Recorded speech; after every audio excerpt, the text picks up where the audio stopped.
Okay, I will call this meeting of the Hudson Select Board to order. It is Monday, May 18th, 2026, 7 p.m. Please rise and salute the flag. Pledge allegiance to the flag of the United States of America and to the republic for which it stands, one nation, under God, indivisible, with liberty and justice for all. Good evening, everyone. We have a big audience tonight, and welcome to the Hudson Select Board meeting.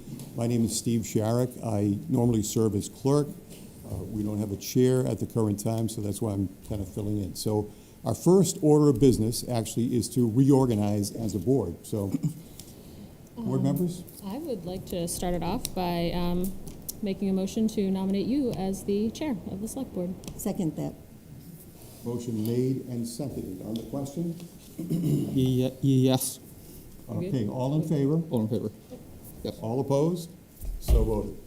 Thank you very much. Next order is to elect a vice chair of the board. I would like to nominate Lauren make a motion to nominate Lauren. Okay, motion is made Seconded. and seconded.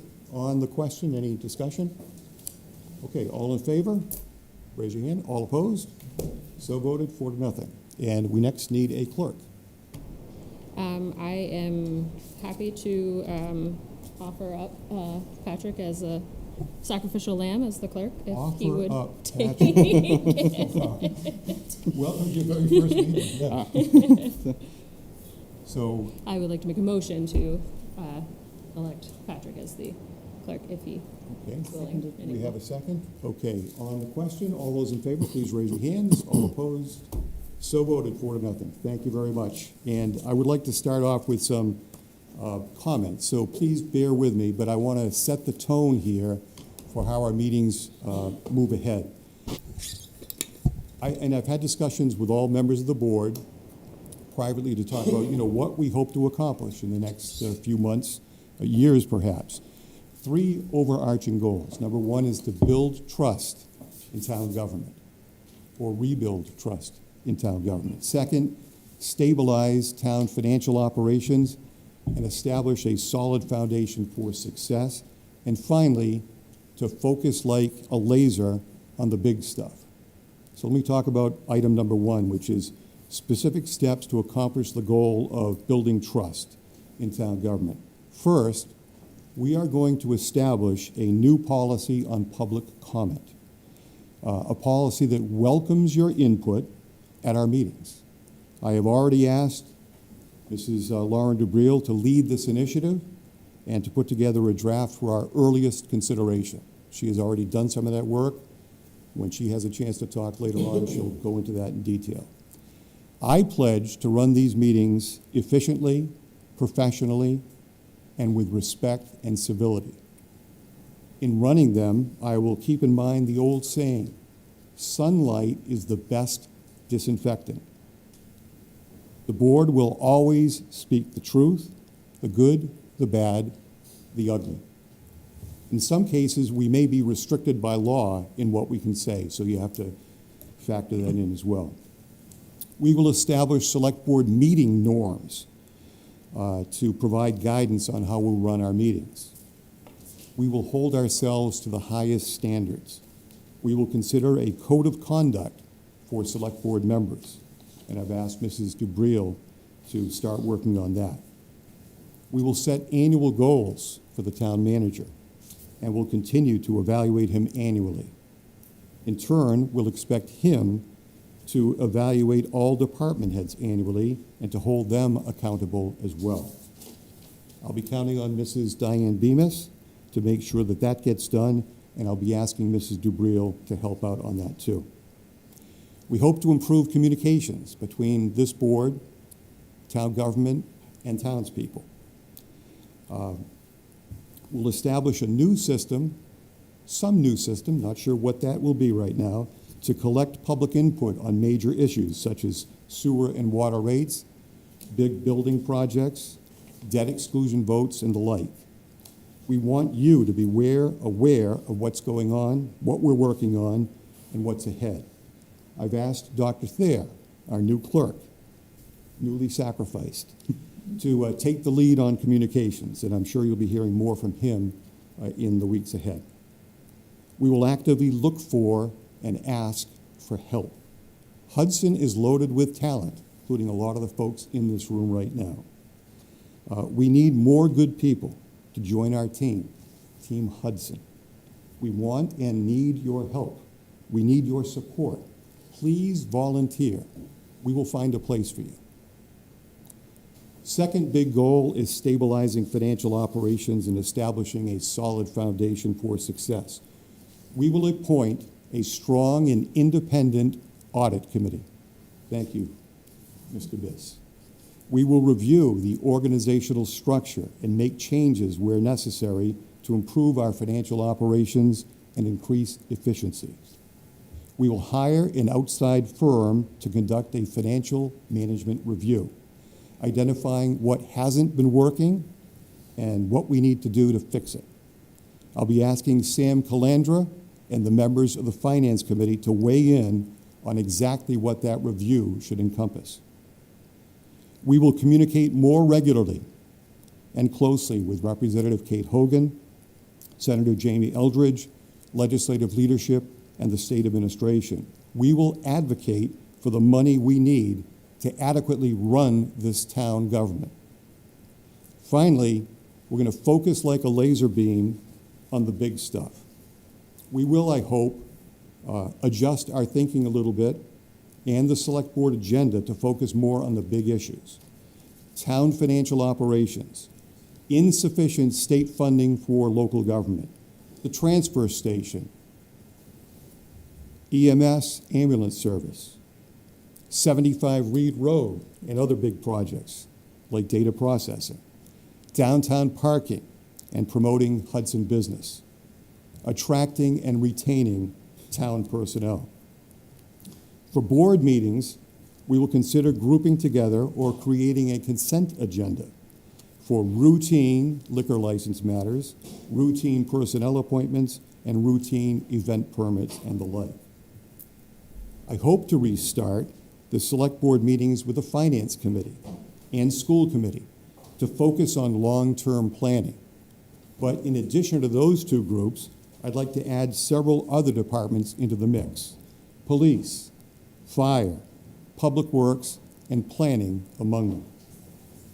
And if we need to, we will hold additional select board meetings, hearings, and listening sessions to really dig into big issues. So again, the three overarching goals: number one, build trust; two, stabilize financial operations; three, focus like a laser on the big issues. Final comments, then I'm done. This is a talented group of volunteers, the three folks aside of me tonight. Two of us have 2 years each of experience. That's Mrs. Bemis and me. Because of that, we're considered the veterans here. We certainly don't have all the answers, at least I don't. We will make mistakes, and when we do, I hope we will learn from them. We don't pretend to know all the history in this town. I sure don't. We don't know all the players either. And in some ways, that's our collective strength. We can look at things with fresh eyes and an unbiased perspective.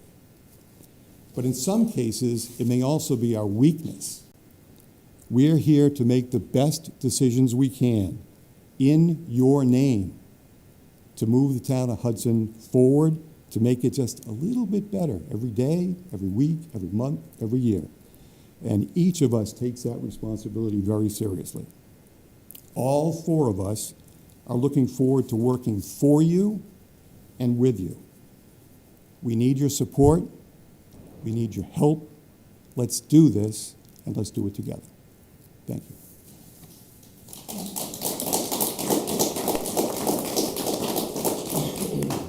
Okay, next items of business. We have minutes to be approved. First, the public session minutes from April 27, 2026. So moved. Second? Motion made and seconded on the question.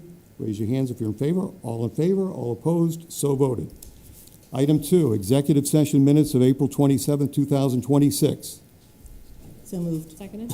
Motion made and seconded on the question. All in favor? All opposed? So voted. Public session minutes of April 30th, 2026. So moved. Motion's made and seconded on the question. All in favor? All opposed? So voted. Public session minutes of May 7th, 2026. So moved. Seconded. Motion's made and seconded on the question. All in favor? All opposed? So voted. Meetings and public hearings, we have none tonight. Licenses. First one, Select Board to consider approving the issuance of an annual entertainment license to Tom Sutter for Medusa's Outdoor Beer Garden, located at 1 Houghton Street between the hours of 3 to 9 p.m. Tuesday through Thursday, 12 to 10 p.m. Friday and Saturday, and 12 to 8 p.m. on Sundays. So moved. Seconded. Motion's made and seconded. Any discussion on the question? All in favor? All opposed? So voted.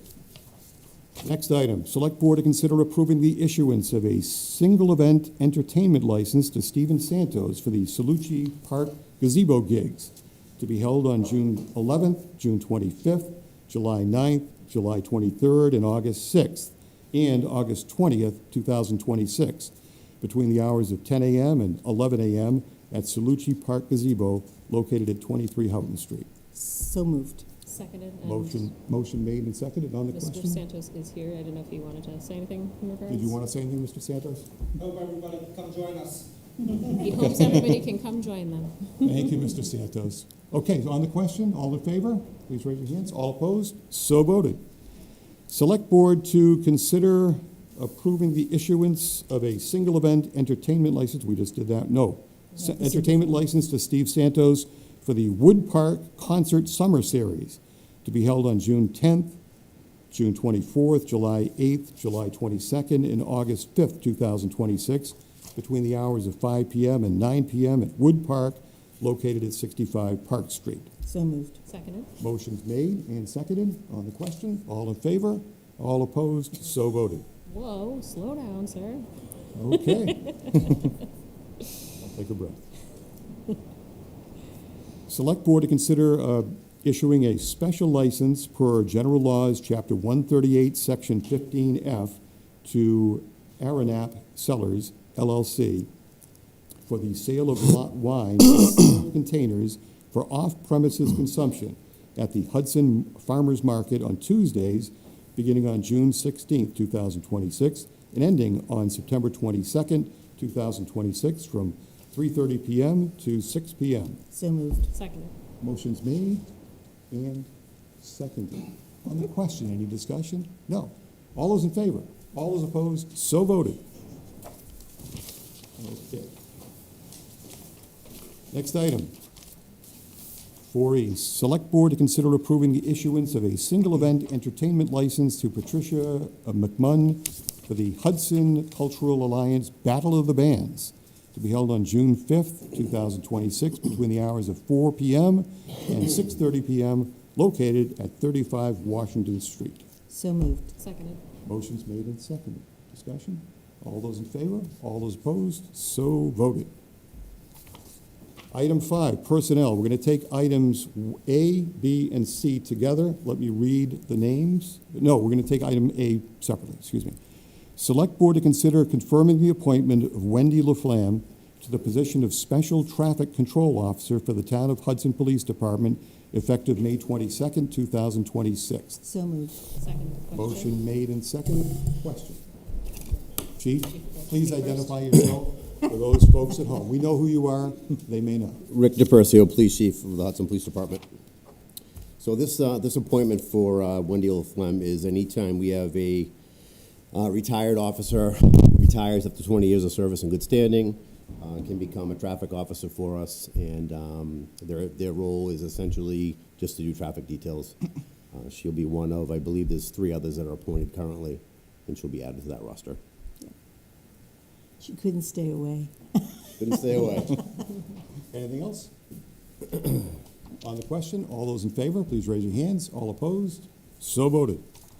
Now we will take items B, C, and D together. Select Board to consider confirming the appointments of Kaio Calazans, Jeremy LaCroix, and Jordan Montz, all as full-time certified police officers, at a patrol union P1 scale effective June 1st, 2026. So Chief, moved. would you like to say something? Yes. Seconded. Motion made and seconded. Chief, would you like to discuss this? Please, thank you, Mr. Chair. So tonight I am proud to present Jordan Montz, Kyle Calazans, and Jeremy LaCroix for appointment. I want to thank each of them for choosing a career in public service and for stepping forward to serve the residents of our community. Policing is an important and meaningful profession that carries tremendous responsibility, trust, and commitment. I have made it clear to each of them that being a police officer means more than simply answering calls for service.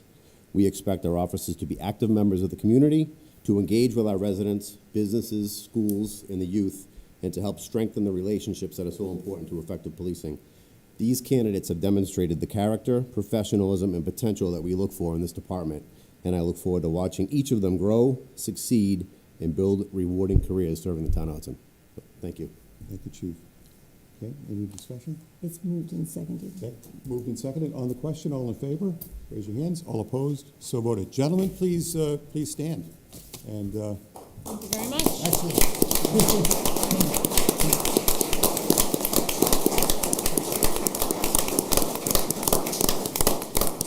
Welcome.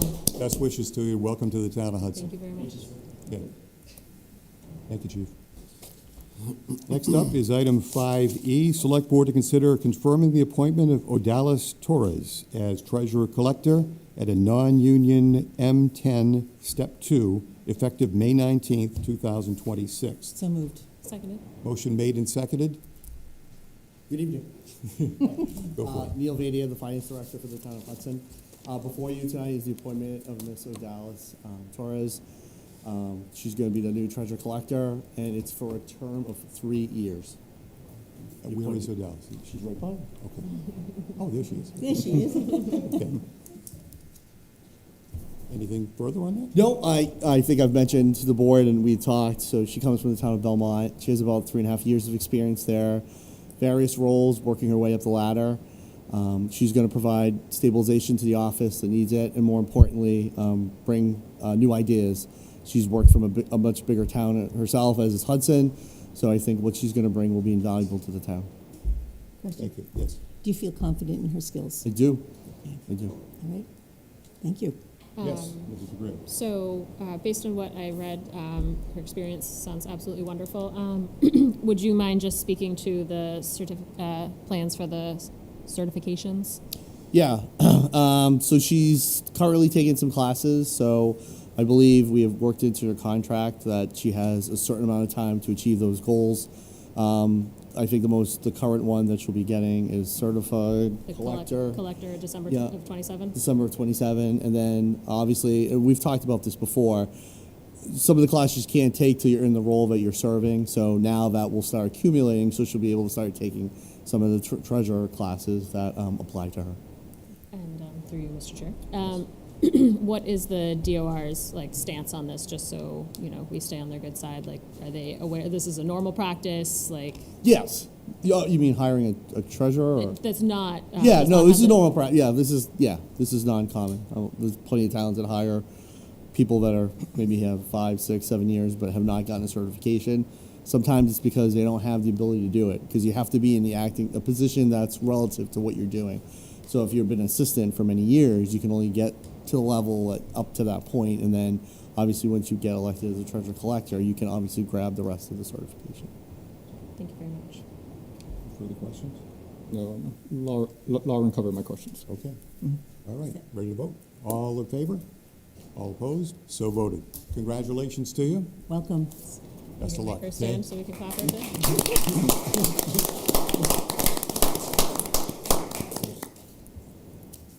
Next, we have Select Board to consider confirming the appointment of Regita Purametla as part-time temporary stormwater consultant effective May 26, 2026.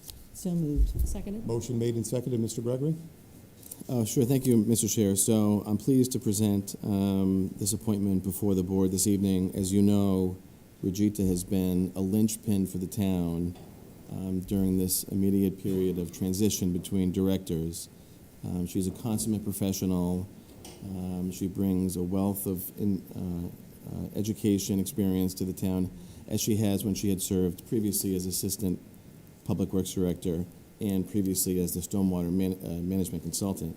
So the request before the board this evening contemplates when Mr. Nason starts on May 26th, and the request specifically is to reappoint Rajita to the stormwater consultant position, but also so performing the stormwater compliance activities with regard to the permit, but also to take on the additional role of helping to transition Mr. Nason to the director position and helping to recruit and fill the permanent stormwater management position. Both of those tasks are a significant add-on to what she had previously been doing prior to her serving in this interim capacity. So I make the appointment and the presentation to the board without any reservations, and I ask for the board's vote tonight. Questions? Mr. DeBrio. Yeah, I just had a question for you, Mr. Gregory, if possible. So in regards to, since this is a part-time, I'm not going to say it all right. I got to get to it. Part-time temporary consultant role. How does that affect the budget for the actual position itself, and how are overages kept track of and reconciled in the end of the year? Through you, Mr. Chair. So the position, the requested rate of pay is $70 per hour. It's a 19.5-hour per week position without benefits. So as far as its relation to the funding for the permanent position, which is funded at, in the current year, $103,555, there's plenty of capacity to fund this work on a part-time basis. And the expectation in discussions with Ms. Parametla is that the commitment she's willing to make here is in the 3 to 4 month period. So we hope that in that time, with her help, we can find a permanent position, and it will fit within the expense will fit within the budget, and it's funded in the Stormwater Enterprise Fund budget. So I guess just to, if we do get to the point where it's been 4 months and then we do hire somebody, and then that line item, that salary goes over what it's supposed to, how do we reconcile that is kind of more what I was... We would have to make an adjustment to the budget at some point during the fiscal 27 year at the town meeting. The town meeting could make an adjustment to the budget, either moving funds from expenses to salaries would likely be the... I don't expect that to be needed. But if that's what happens to happen, we can have town meeting take that action. Is that something that you keep track of? Mr. Vadia keeps track of? We both do, yeah. Thank you. Ms. Davis? So I understand at 19.5 hours a week, there are no benefits that go with that, so that is a cost savings. However, she also has in this role, as you had pointed out, additional consulting roles in order to acclimate the new person and so forth. So if she goes over the 19.5 hours per week, will there be any benefits available or that we need to pay out? So we'll make sure that the work is apportioned out in these 19.5 hours a week. So we have to comply with the state's hourly requirement around benefit eligible employees. So that's a mandatory requirement. So Regina will have to perform the work within that, within that block of time. So Regina, you're doing a job and a little more, but in a part-time spot. I just have to prioritize the tasks. Okay, well, thank you very much. I appreciate that you've worn many hats here in town, and we appreciate your work in all of those positions. Thank you. Did you want to say anything? Yeah. Dr. Thayer. Oh, yeah. So we see if the timeline for the new stormwater manager, 3 to 4 months extends, is like Rajitha willing to continue on until, or like are we pretty confident that we're gonna have someone full time? That's the goal, is to find someone full-time. I will say that, and I alluded to this in my memo, that it's been a challenge. We've had some turnover. We've had 2 employees hired, permanent employees hired, but have left for personal reasons. So there's been that experience we've had. It's a specialty field, which really requires someone with an engineering background, and that makes the position even more difficult to hire because engineers are generally compensated at a higher rate in the private sector. And so this stormwater compliance monitoring is uniquely public sector work. So it requires an engineer, really, to do something that really resides in the public sector. So it will be a challenge to find the right person, but we're going to do our best to find them. So, Okay, thank you. I just wanted to say to you, Rajitha, we have appreciated everything that you've done. You've made the transition into the interim DPW director so smooth, for at least from my end. I don't know, what goes on behind closed doors, but we greatly appreciate all of your hard work, and thank you for being willing to stay on for a little bit longer. And we'll be sad when the time is done, but I think your insight into how we can kind of improve the hiring process for this role specifically will be absolutely invaluable, and I look forward to hearing what your perspective is on it. So, thank you. Ready to vote? All in favor? All opposed? So voted. Thank you very much. Next is 5G. Select Board to consider confirming the appointment of Brandon Bryson as laborer truck driver in training at a W1 Step 1. So moved. Seconded? Motion made and seconded on the question. All in favor? All opposed? So voted. Item H. Select Board to consider excuse me? Did you say Brandon was here? I don't know, is Brandon here? Let's check. Okay. Select Board to consider revising the non-union part-time seasonal salary schedule. Mr. Gregory, did you want to comment on that? Or Mr.? Do you want to make I a know motion Mr. first, Santos or- is here too, but put a motion. I can So do a motion. moved. So moved. Seconded. Okay, motion's made and seconded. Mr. Chair, the particular request here is, so a couple of years ago, I presented to the Select Board, working with the department heads who employ seasonal staff, a recommendation to establish for the first time a codified salary schedule where none existed before. So in the past, prior to that, this was 2 years, I believe, 2 years ago, department heads would set the salary rates when they were making these appointments with an eye toward what will be permissible in the budget. So there was some degree of variation. There wasn't much consistency. There wasn't a compensation schedule where there really needed to be. So a couple of years ago, we implemented the schedule you see on the second memo of the memo from Mr. Santos. So the one request that's being presented here is that for the F grade positions, waterfront director, site program coordinator, specialized instructor, that the maximum figure of $23.50, which it is currently, be eliminated, and then in its place insert the abbreviations DOQ, depends on qualifications, to allow for the broadest approach to finding qualified people to fill that role.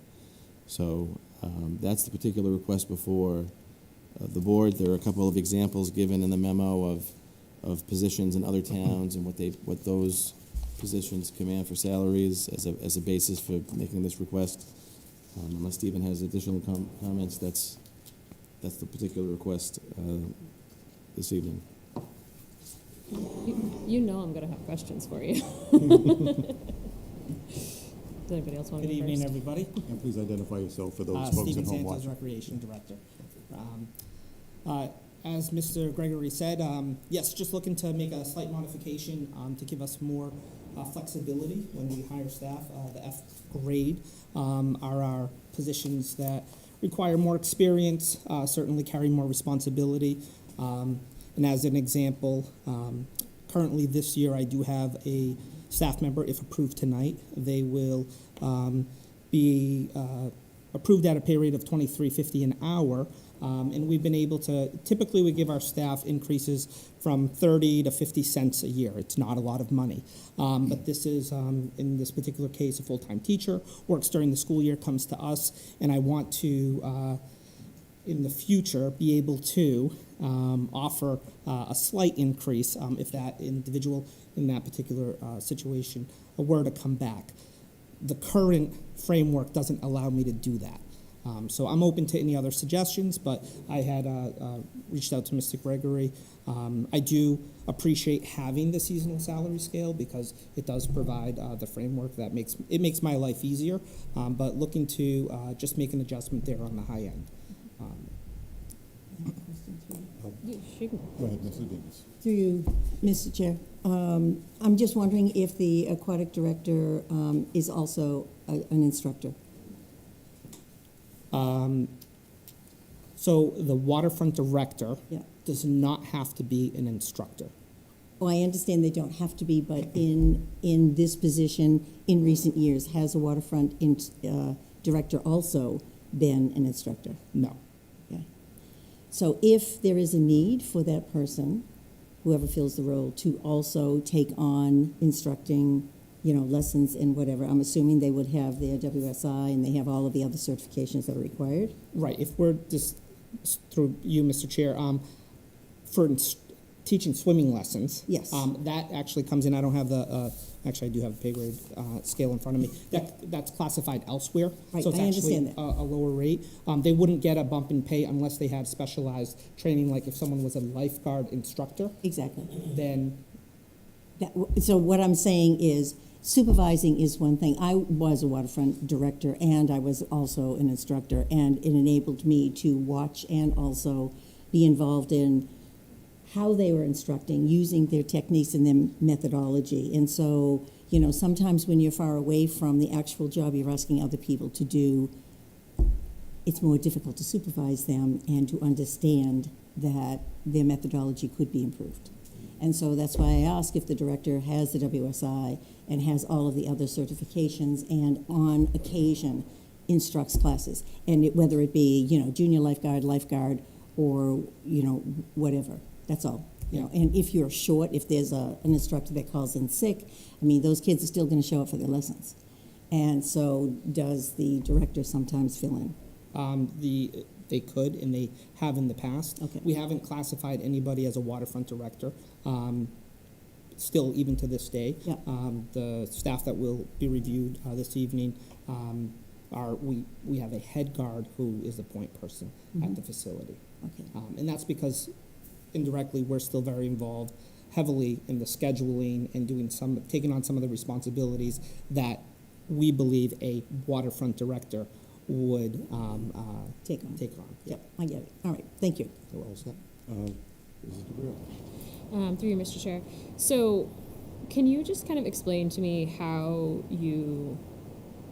So I'm contemplating the budget implications of this. So if you have like an open-ended cap, how do you then balance everything else with the rest of the scale? It depends on what the position is. So specifically, impact to the budget would be our summer staff that work at our summer day programs. And again, if we're speaking specifically to the pay grade F, it would be our waterfront director. And really that would be, hold on, let me look here. Specialized And the site coordinators. Of those, the waterfront director, 50% of that salary would be paid for by the town through the budget. Our site program coordinator, about 45% of that is paid through the town budget. Any specialized instructor, we pay directly through user fees. So that's if we bring in a yoga instructor and they, are getting paid $40 an hour, if that's going rate. So there's no impact to the budget there. So we would have to make an adjustment. We also have the means through user fees to capture the additional revenue that we require to pay somebody a higher rate that way. Through you, Mr. Chair. So, say for instance, you were to hire a yoga instructor to teach yoga classes. I'm assuming you would make sure that there is enough interest in the class beforehand, so there's that cost-benefit analysis of whether or not it's worth running it in the first place. Programming 101 for us, yeah, we'll set our program number. Most of our programs have a minimum, and it's so that, we can bring in enough revenue to cover all our costs. And if we don't hit our minimum, then we don't run the program. Simple as that. Yes.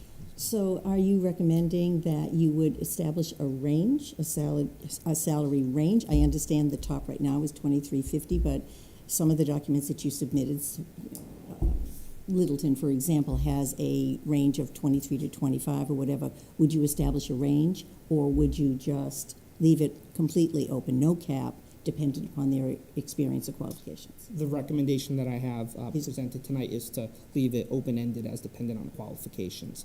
Unless the board decided through Ms. Gregory to reevaluate this and create further separation within each of those three positions listed in pay grade F. What's your pleasure? Yes. Through to you, Mr. Chair. So a specialized instructor would generally have a much higher salary, being like a yoga instructor, but that would be primarily covered through fees, while the rest of these are just, the waterfront director will be like one position in charge of like the beach. Correct. So I understand. Okay. Thank you. My inclination is I am a little nervous to not have a cap at all, but it does seem complicated to put a cap for the three very different positions. I mean, I don't have a magic number in my head or anything, or a way to do it, so that's kind of the. I agree with you. This is not having a cap, so that's really hard to budget for something like that. If you know that you budget for the highest, and so even if it's 23 to 25, as they do in Littleton or other communities, 23 to 26 or 7, dependent on qualifications, certifications, and the like, and experience, then at least we know it's not going to go crazy, and it's easier to budget for. And then if you come in under, then great. And if it's right at the cap, at least we know where the money's coming from.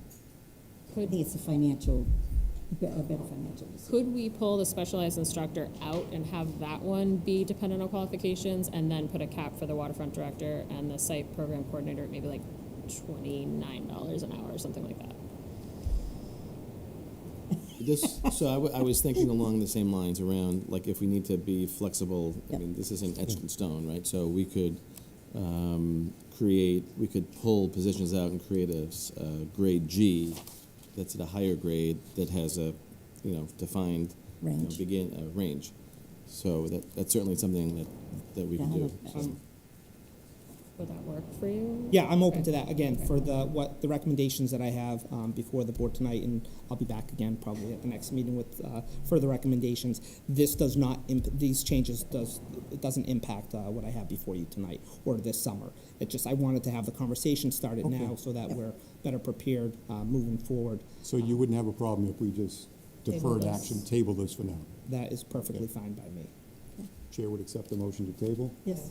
Motion made and seconded. All in favor, all opposed, so voted. That is tabled. Thank you very much, Mr. Thank you. I don't know which I voted for.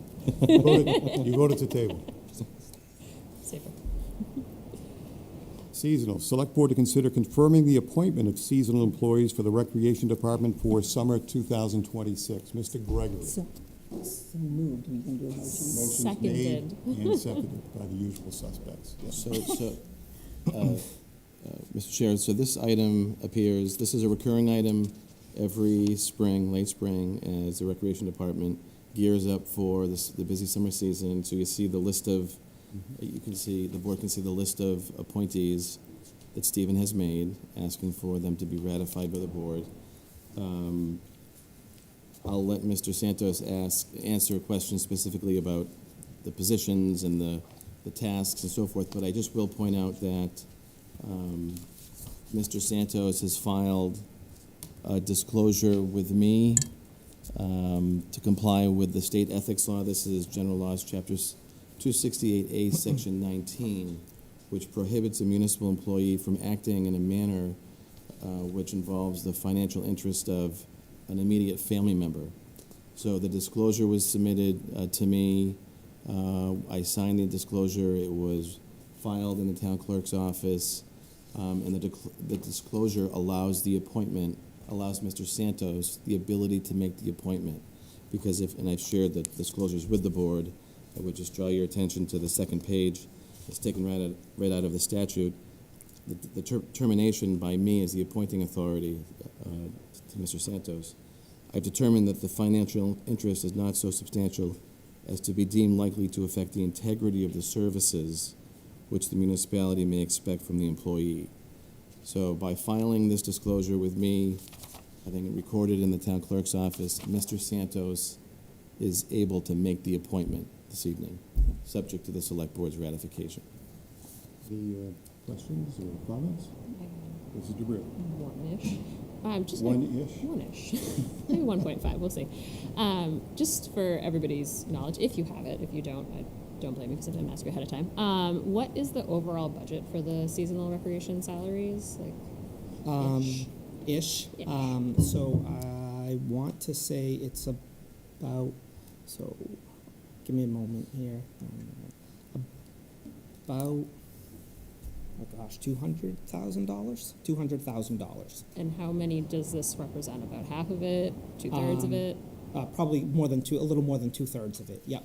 Yeah, the bulk of our staff. So for the recommendations before you tonight, those are for our summer programs. The beach, as I said, 50% of the staff at the beach are funded through the budget. The other 50% through user fees. Our day programs, it's a 45-55 split. Swimming, which we are still trying to run. That was my 0.5 question. That was your point. I knew a 0.5 was coming. Those are still in the works, but it is looking hopeful at this point. Swimming, tennis, track, any other summer programs we run are not funded by the budget at all, strictly through user fees. Thank you. Anything Fingers else? crossed on swimming lessons. Ready to vote? All in favor? All opposed? So voted. Thank you very much, Mr. Thank you, Santos. appreciate it.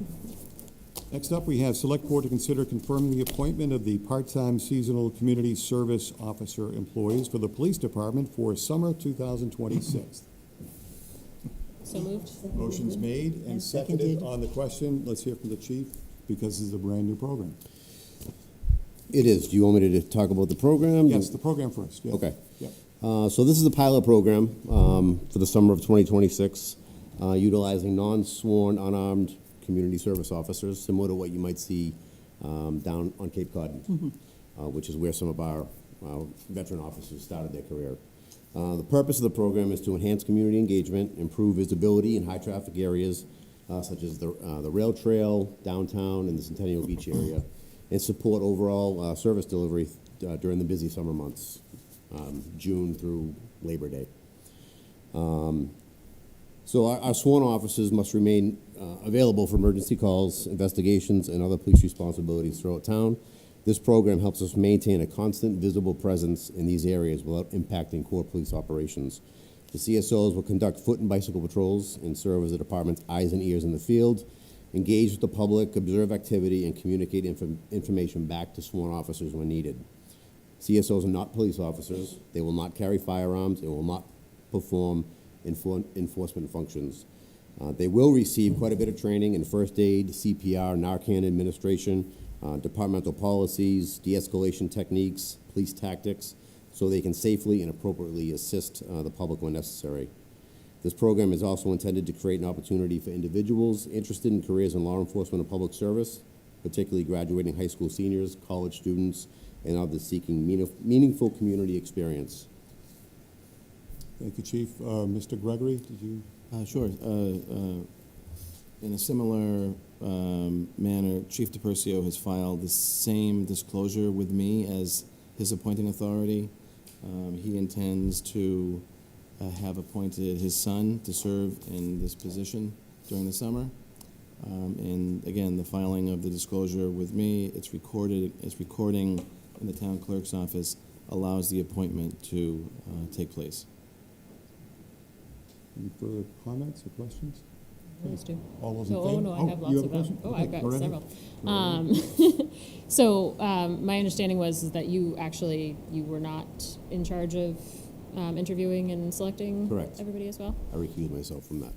And then just as a reminder, where is the funding for these roles coming from? So we're just sort of reallocating. I didn't ask for any additional funding in our budget. Again, this is a pilot program, so we're just reallocating funds that we have in our existing operating budget to fund this program for the summer. And I know Mr. Sherrick had expressed a concern potentially, I believe, in the past about like insurance liability issues. Was that looked into? What was the resolution on that?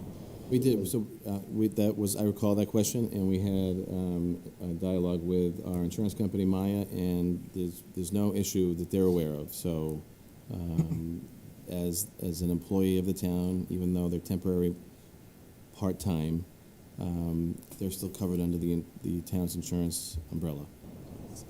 And then how will they be identified? How will everybody be able to know who they are and when they're out and about? So they'll be in clearly marked gear, probably some shorts, which we're in the process of putting all that together now. Polo shirts, which will say Hudson CSO on the front, and then Community Service Officer on the back. They'll have baseball hats and helmets when they're on bicycles with the same CSO logo. So there'll be no, when the shirts are similar to what you'd see in a traffic detail, the fluorescent high visibility yellow with the black bottom on the shirt. As a completely non-professional thing, I would highly recommend wicking material if you're making more polo shirts. Thank you very much for bringing this forward. I'm very much looking forward to seeing their impacts, especially at the beach and on the rail trail. It'll be a huge benefit to the town, and I'm hoping this is very positive, and thank you for we're all of your excited work about for it. this. Thank you. So, yeah. One question, for you, Mr. Chair. Are like these CSOs also going to be present at like Hudson Fest and some of the other festivals around town, or just That's the plan, yep. Okay. Yeah, we can incorporate them into other activities, just to be additional eyes and ears at those events as well. Okay, awesome. Thank you. Ready to vote? Okay, you have 10 employees, and so all in favor? All opposed? So voted. Chief, did you want to introduce your? Make them stand up at least. So Make we them can stand applaud. up. Sure, I'm gonna actually have them introduce themselves. Okay. They're all here. There are a bunch. Wow. 4, 5. Good. Yeah. Thank you very much, guys.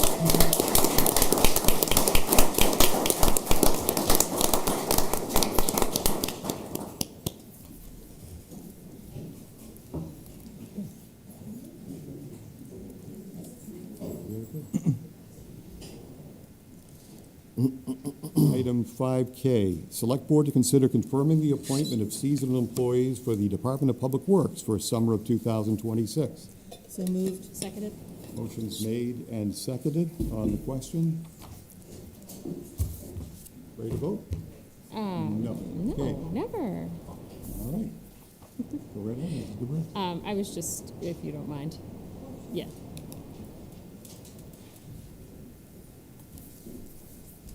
Please identify yourself for those folks at home listening on, or watching TV. My name is Rajita Pirimetla. I'm working as an interim DPW director.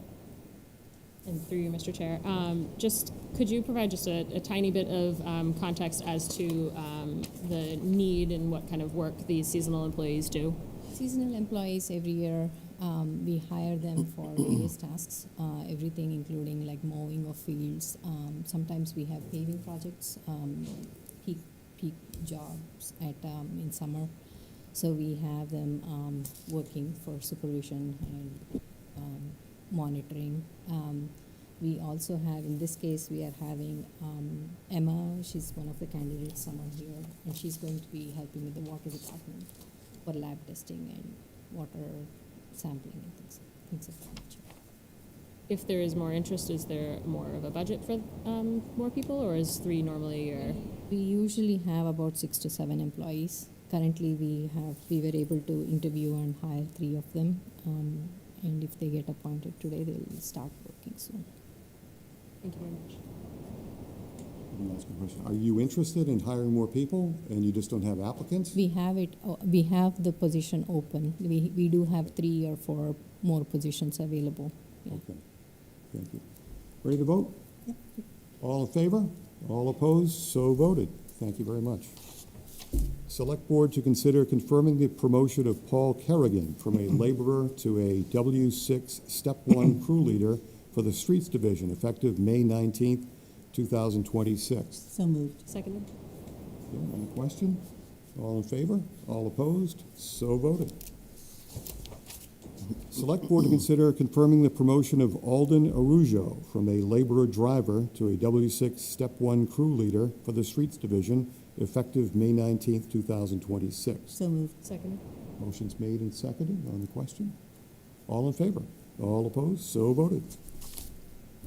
Select Board to consider confirming the lateral transfer of Joe Shabs from a W6 crew leader for the Streets Division to a W6 crew leader for the Water Sewer Division.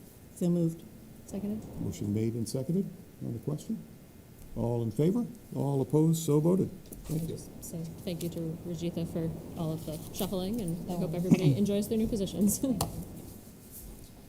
Next up, we have Select Board to consider presenting FY 2026 Town Manager Performance Review. Let me just kind of set the table for this. This is the first time, as far as I know, in the town's history that the person who is the employee of the Select Board has been reviewed. This is not a perfect process. It has not been a perfect process. We are aware of concerns about how we did this, but this is, as I said earlier in my comments, this is a learning experience for us. We will make changes for future iterations of this review.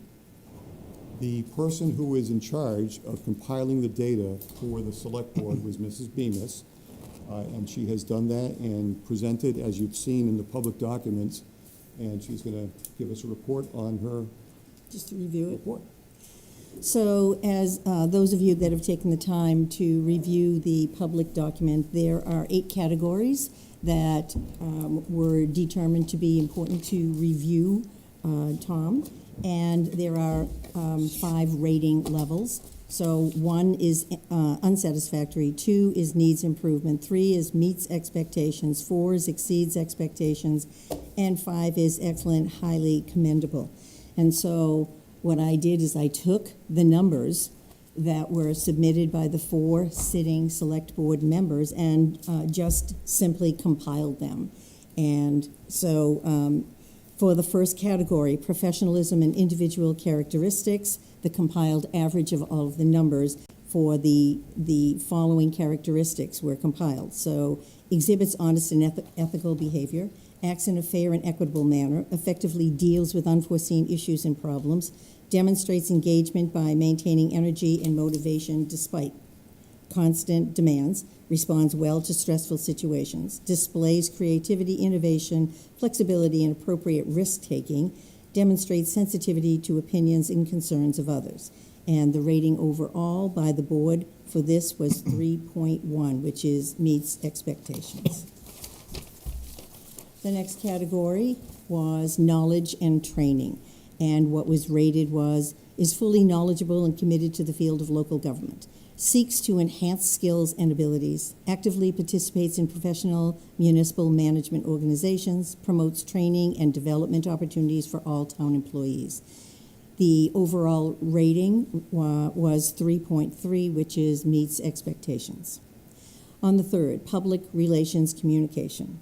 Is appropriately open and available to public and responsive to citizen complaints or requests, communicates effectively to the media, keeps the citizenry informed of current issues in town government, maintains effective communications with other communities, state agencies, municipal organizations, maintains effective communication with state and federal elected officials.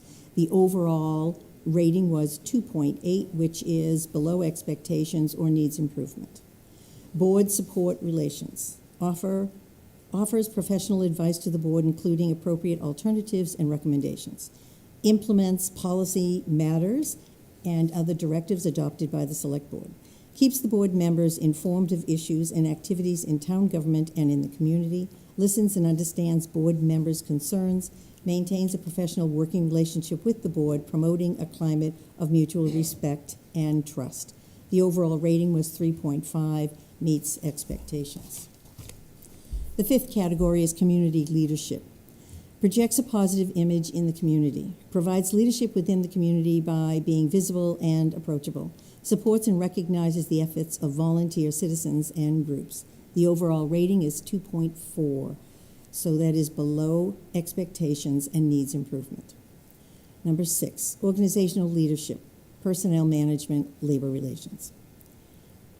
What was judged in this category: provides leadership internally among department heads, supports and recognizes the efforts of department heads, maintains effective communication with department heads and other personnel as needed, identifies and addresses personnel matters as necessary, maintains awareness of department operating issues, and provides guidance to department heads for addressing concerns, oversees collective bargaining process with the town's unions to achieve fair and fiscally prudent successor agreements, consults with town and labor councils on legal issues as needed, and recruits and retains competent personnel.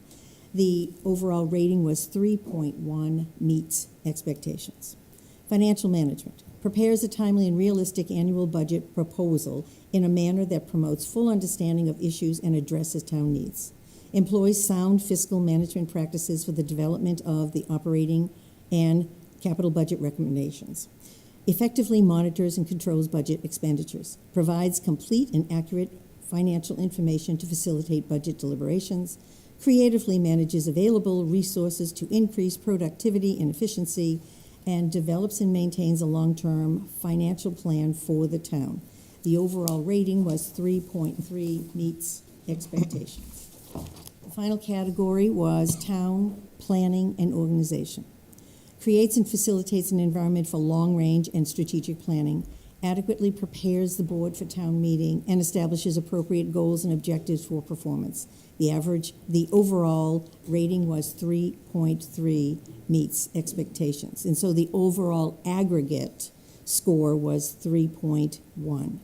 I just want to mention some noted recognized strengths: extensive knowledge of local and municipal government, positive relationship with department heads, demonstrates excellent negotiation skills, always available to the select board members, communicates with the select board weekly, identifies funding solutions to address emergent needs, proactively identified and communicated concerns regarding increased costs of health insurance, provides valuable background and context regarding both significant and routine matters, willingly accepts criticism, and engages in self-reflection.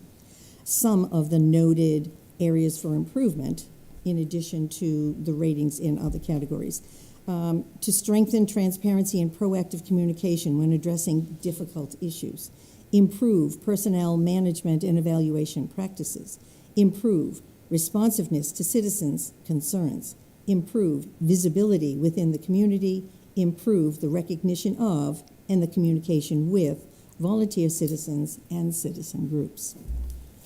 So the next steps in this process would be to establish 2 to 3 goals, and these goals need to be SMART goals, and that means that they need to be very specific, they need to be measurable, they need to be achieved or achievable, they need to be relevant to the position and to town, and they need to be time-bound.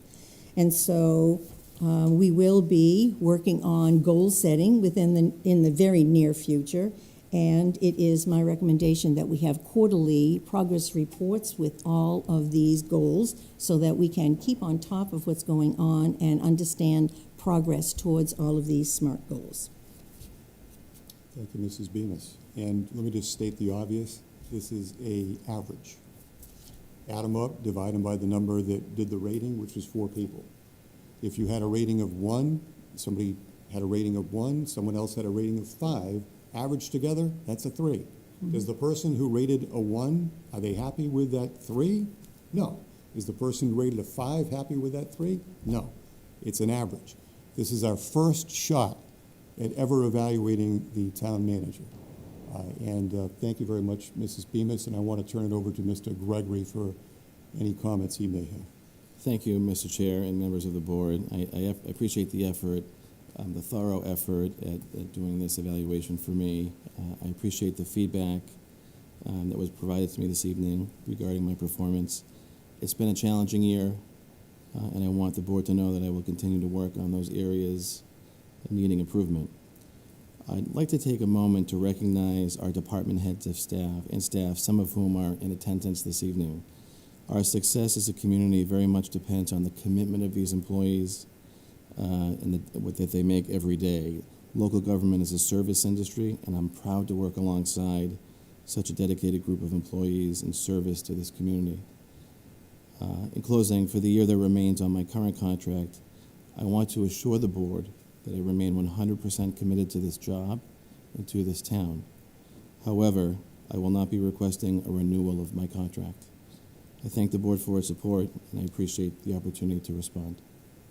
Thank you very much, Mr. Gregory. That gives us food for thought.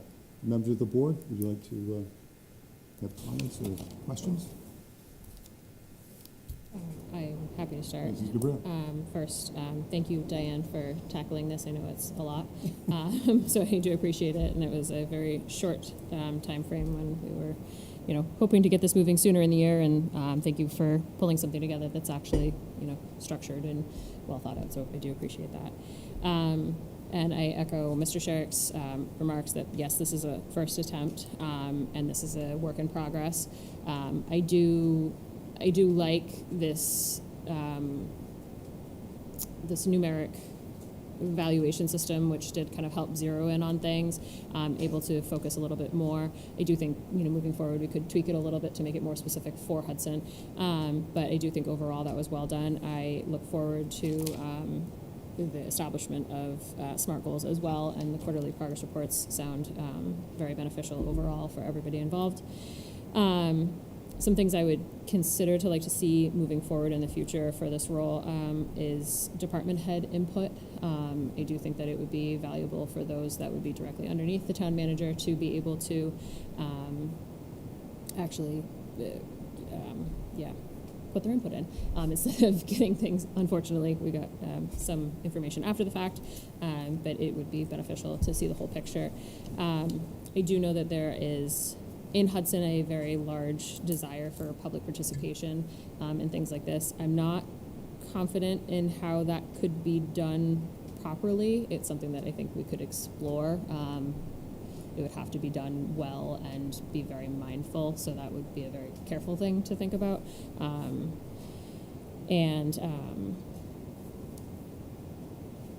I think for myself, my challenge with this particular method is that I don't feel as though the issues with the finance department were able to be expressed through this mode of evaluation. And so I do feel like there's kind of that gaping hole of, because I do believe, Mr. Gregory does a fantastic job with the budget itself, but then there wasn't a way to really separate out the free cash situation from that. And so I don't feel like that was as fairly represented as it should have been, and I would have liked to have seen that in the areas for improvement, but how to get it in there, I do understand the struggle with that, so thank you very much. No, I just, this was the first time that we used this instrument, and I think that certainly, as Lauren had indicated, we need to tweak it. I do think that the establishment of SMART goals going forward is the way to go. I mean, anyone that's been in education certainly knows what SMART goals are, and we've been using them for years. And I think also the quarterly reports are something that we look forward to. I think that we need to hear regularly. We need to stay on top of what's going on and make sure that we understand struggles. And if we can help with struggles, and if there are issues that we need to address, then we will at least be apprised of them on a regular basis. Dr. Thayer, no, you did not participate. Yeah, none of these numbers are mine. But I would like to second Lauren about it's important that the department heads have sort of input in sort of how Tom manager is as a manager. I think that's critical. It's kind of the other side of the coin. I do agree that public input can be tricky, but there is some categories on here where it could be, particularly the citizens' complaints, where the public, but also just perception in the community, I think is important. I do fear number 5 is sort of a aggregate for the vibe of the town, right? If things are going well, the town government has a positive view. If it's not, it has a negative view. So, but something else that could be good, I've seen some other towns I was kind of poking around, is like mid-year check-ins. I've seen some of them kind of do that. Well, that's why I wanted quarterly reports. Or quarterly reports. Every 3 months instead of every 6 months. Okay. So. Thank you very much. And in terms of public participation, I want you to know, Dr. Frost, I read every word of your comments. Mrs. Smith, I read every word of yours, and Mr. Biss read every word of yours. We took those to heart, and that did, in fact, modify our views in some cases. So thank you very much for that. And again, this is our first shot, Chief. Was there an opportunity for public input? No, not this time. Not They not did formally. give us information, and we did read it and took it under, advisement. Yeah. But it was not an official opportunity for Yeah. public input. Thank you, Chief. Appreciate it. So at this point, I would entertain a motion to adopt this document as as ours, I guess. Well, Or we I can think just what- receive and take place on file. I think that this will go on file. This will be part of Tom's personnel file. Yeah. But to adopt it as a draft, because I think we're going to be tweaking it. Are you No, talking about I'm talking about the, Oh, accepting you mean, this you mean year's the final budget? report? exactly. Yes, Yes, yes. just to accept your I final think that report. definitely, yeah. You can be part of this. You have or to not be part of it, abstain. that's up to Okay. you. I'll probably just abstain since I wasn't Yeah, part you of have it. to So, So, is there a motion to that? So effect? so moved. Motion made Seconded. and seconded on that question. Okay. All in favor? All opposed? All abstaining? Okay. 3-0-1. Thank you. And we should probably have a couple of related motions here. One would be to, or I would just ask, I think that You- going forward, I will, I will ask I will, you and Mrs. DeBreel to work collectively with Mr. Gregory to establish SMART goals for this coming year, and to figure out a process by which we're gonna get that information back to us on a regular basis, okay? so, We don't need a vote to that effect. exactly, because, thank you. Okay, we'll move on to contract. 6A, Select Board to consider approving a memorandum of agreement between the Town of Hudson and Hudson Police Superior Officers Association, MCOP, Local 433, for a successor collective bargaining agreement for the period July 1st, 2025 through June 30th, 2028. So moved. Seconded, sorry. Motion made and seconded on the question, Mr. Gregory. Sure, thank you, Mr. Chair. So, as the board knows, this document was presented in executive session not too long ago, ratified previously by the 9-member Superior Officers Union. I'll just hit some of the points here. It's a relatively small document. Let me first say, too, as a reminder, the board knows this, the public may not. These were particularly long negotiations. We started back in, I believe, February of 2025. So these were especially long, this cycle. So some of the changes or some of the proposed amendments in the MOA, we have some new language around administrative days and how they'll be accrued. We have increases in wages retroactive to July 1st of 2025. There's new language in the MOA that describes a notification to the chief with a pending retirement that an employee is thinking about, that would give the chief some opportunity, and there would be a corresponding stipend in support of that. There's new language here about the post commission and the requirement of certification to be hired as a police officer, and there's a corresponding compensation that goes with that new language. There's an adjustment to the continuing education provision around tuition reimbursements that was negotiated. And then there were a couple of housekeeping items, increase on mileage reimbursement, and then updating the agreement to replace Board of Selectmen with Select Board in any instance where that still hasn't been updated. So that's the brief overview of the document. So. Any questions from the board? Okay. We'll move to ratify then. So moved. Did we already We have a already, motion? we already had a motion. Okay, so let's go. And seconded. All in favor? All opposed? So voted. And Thank you. Mr. Chair, if I could, this document, now that it's no longer confidential, will be placed for public availability on the online website tomorrow morning. Thank you very much. Next up, 7A, Select Board to receive update on free cash certification. Neil Vardy. Good evening again. Neil Vadia, the Finance Director for the Town of Hudson. So things are progressing good. We're posted through the end of December in the GL side, which is good, and we're balanced, and that's probably the most important thing. 2024. For 2024. So we have about 6 months left to go.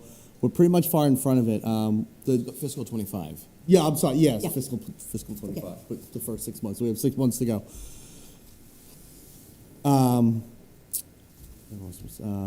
So it's okay.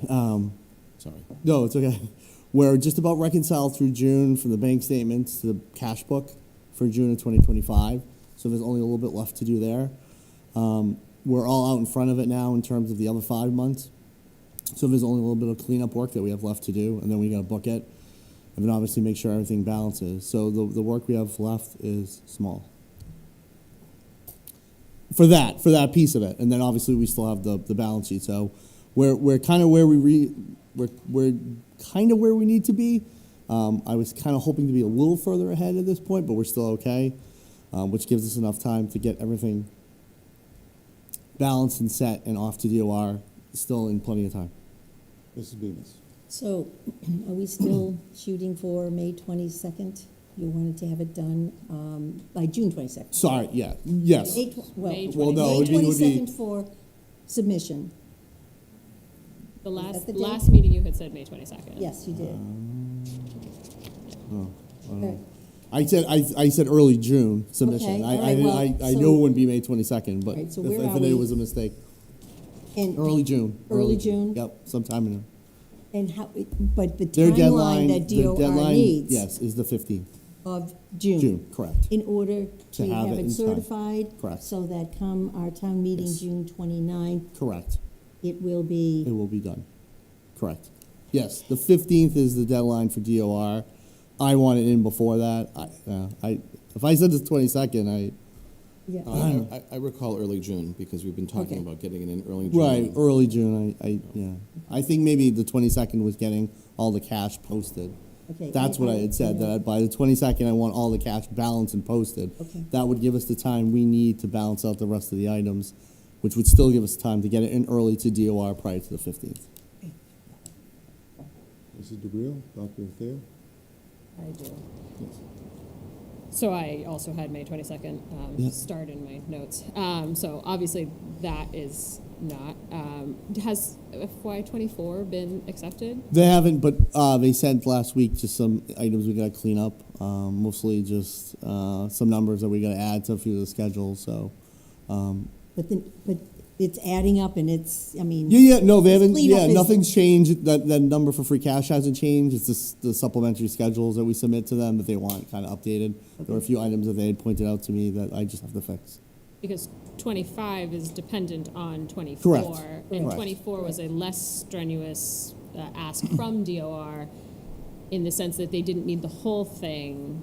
Well, yes, but that's not exactly, they still needed a compilation of all the reports, so it's not like we couldn't skim it through. There wasn't, yeah, we had to still give them a full set of stuff. But we cannot do. They may not be, I would say they're not being as, I wouldn't say they're not being particular because they've had me change some stuff, so they're definitely having me do that, but I don't think they're not gonna knock me if something's off a penny. When you say they made you change some stuff, what does that mean? The receivables, the checklist, there were some numbers that weren't tying out. From your For my side submission, and my from- submission, yes. Yep. And that was stuff that, in theory, moving forward, those things would Yep. not be Yes. mismatched. Correct. So, as far as, do we still have Mass Funds helping?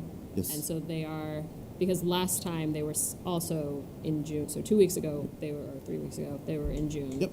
So we have not finished. We June just haven't 3 finished weeks. June, no. Because last week when we were going to meet with them, they had taken on another client, so we kind of lost last weekend with them in sense of what we need to get done, but they're fully committed to getting it done, so I'm not concerned. We're at the end, kind of at the end game with it, so there's not much left to do. Most of it's just kind of getting stuff on our end to them, but it's few items. It's just a few items. The big stuff is done Do they have an estimate of when they will get June done for you? this week. Yep, So by Friday. Friday, Yep. so we can hopefully have an update from Mr. Gregory that on Friday that The June is done. Yep. June is done Yep. from the treasurer collector's side. Yep. And then, so you are through December or you are Through to December. Through December. Okay, Through. so you have, 6 months in. and you have stated in the past that June is the hardest month. Correct. When do you expect to be to June? for yourself or your end of by things? next week. Once we're pretty far in front with all the other months. So if June is all that's left, then that's all we're gonna have to concentrate on. Then we'll be pretty good. I'm thinking by next week. Like I said, I'd like to have all the cash wrapped up by next week, including June. What happens if we get to June 8th and you are further than you expected to be a We week won't out? be. We won't. Well, yeah, that's obviously then we'll know at that point. But I don't expect it to be at that. We won't be at that. We will not be at that juncture where I'm coming before you on June 8th saying it's not ready to go. We don't have any sort of plan if that happens? Any contingency, any way of? There really is no contingency at that point. I mean, it's fair, right? There's none, right? We had to get this done, so. Okay. Yeah, I mean, I don't have any suggestions because unfortunately I'm not in finance, but Yep. it just, yeah. Dr. Thayer. Through you, Chair. Is basically the state knows to kind of maybe help prioritize Hudson in this whole free cash thing? Like basically, let's say that if you submit in early June and they have some changes, is the state going to get feedback fast enough that you can rectify in time? They're aware. I mean, we Okay. keep in constant contact with them, so they know our situation, they know the meeting date, they're aware of where we're up against, which is why they wanted it early.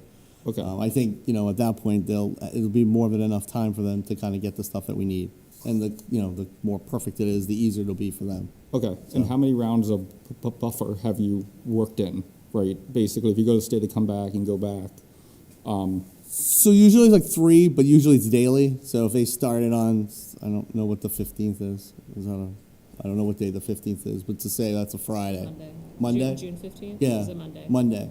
So if they have it on the 15th, I'd fully anticipate before the end of that day they would get back to me with something saying, hey, this is, all right, we got it, great. We looked at this, here it goes. But they kind of get back to you immediately. So if it's even if it's one small thing, they send out an email right away saying, can you check this or correct it? Okay. So it's instantaneous. Yeah. Okay. I would like to just request, just like when you're in that process, that the select board just stay in the loop Yeah. during this. Yeah. Once it's submitted, which I'll email everyone that it's done. Okay. Yep. So your drop dead date is June 15th? Correct. Got to get it to DOR? Got it, yes. Got to, okay. Yep. And you're confident we're going to do that? Yes. Okay. Anything to add to this, Mr. Gregory? So I just before Yes. he, Oh, sorry. I was just going to say, Yeah. cash. Once cash is balanced, that's really our hardest part of the reconciliation process. Once that's done, everything else really is what I call not super hard. But it means we got to check some numbers, make sure everything else balances.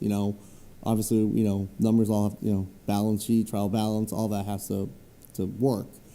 But if the cash isn't working, that's where your biggest holdup always is.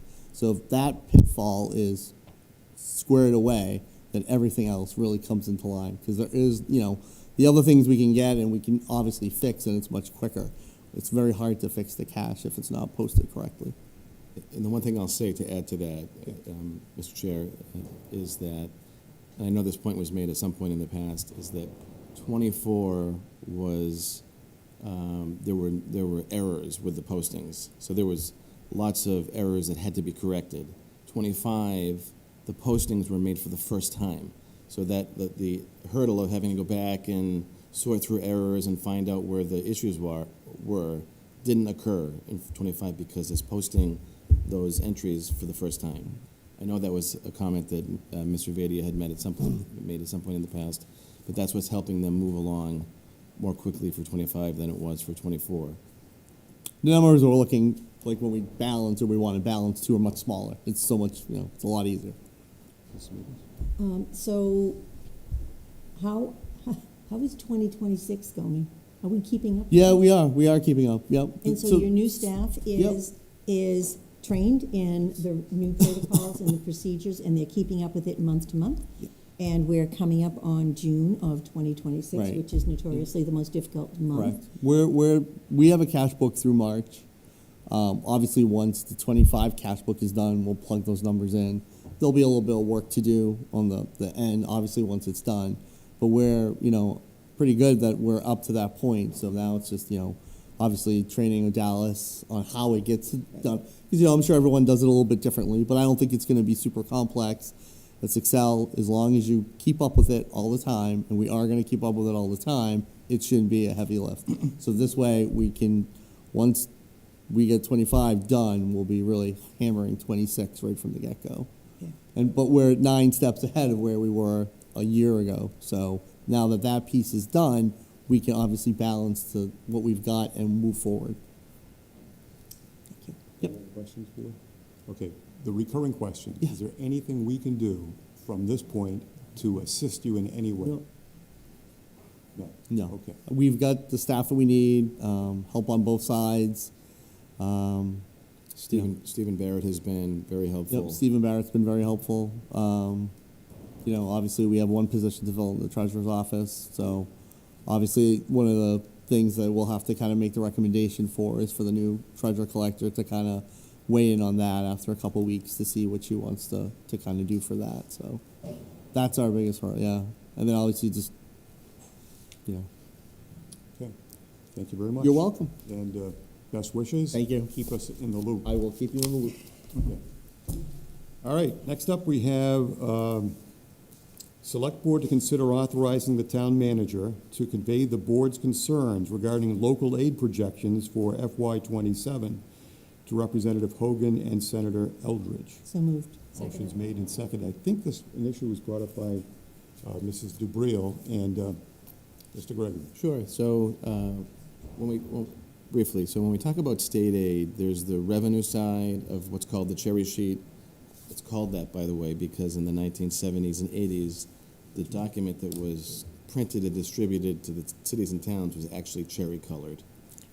If you didn't, so Cherry talk sheet. about cherry sheet as an old-fashioned reference to that document, talking about local aid. We understand. I know. We do. So They don't have any Sorry. idea. They have That's no why- idea, What- no what is- term what of is reference. paper? it was probably mimeograph too. Mimeograph. Oh, and you got Is that the purple stuff with the hands. things on the Right. side?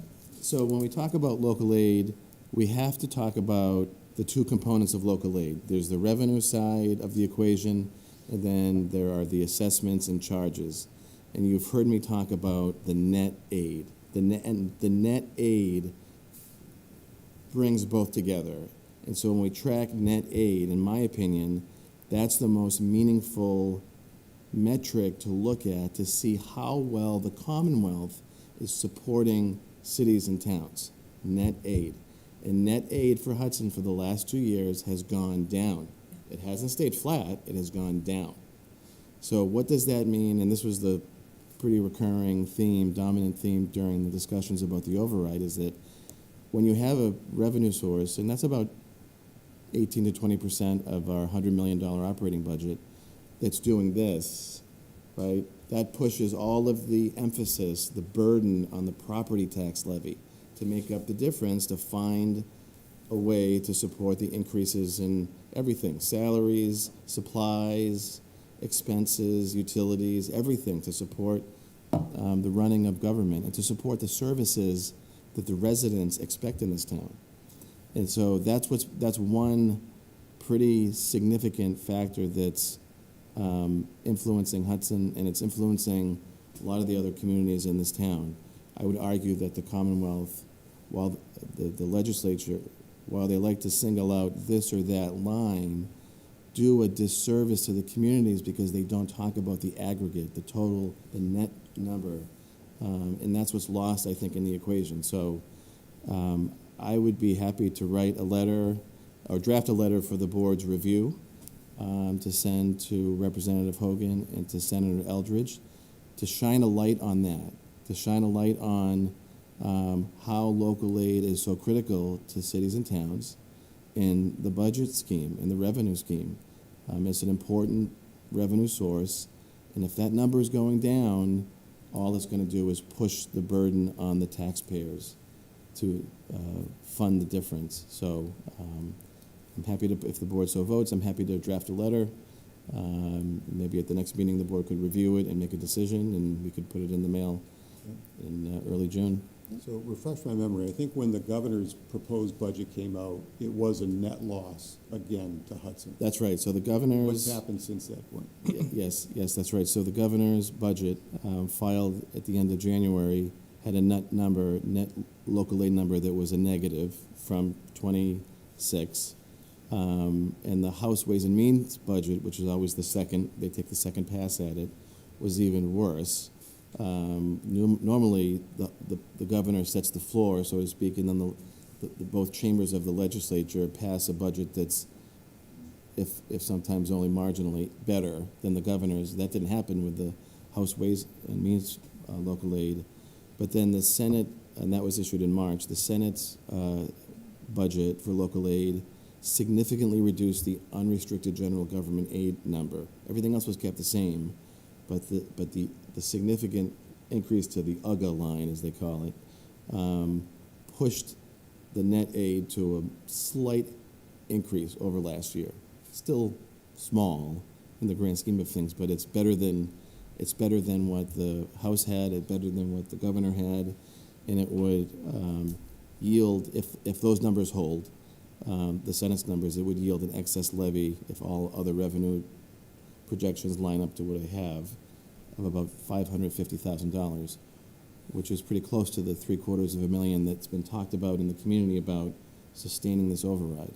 So the conference committee is next. It's members of the leadership of both House and Senate get together and they hammer out a final recommendation, and then that's what is presented to the governor for signature, and usually that's the local aid budget that is finalized for the next fiscal year. So that won't happen until June. So So we got to get to our senator and our rep and members of the conference committee. right. And just for members of the public, I know this is boring stuff to folks that don't follow the legislature, but it's critically important to our town. I mean, just a minor change can mean hundreds of thousands of dollars. And so we have to stay on top of this. That's why I think it is a priority for the town, you know. It's not just cutting everything, but it's making sure there's a sustainable revenue source. So anyway, on the question of sending a letter, any further comments, Ms. DeGreel or Dr. Thayer or Mrs. Amos? Yes. So can we add that it should also go to the conference committee as well as Sure. Representative Hogan and Senator Eldridge? Yeah.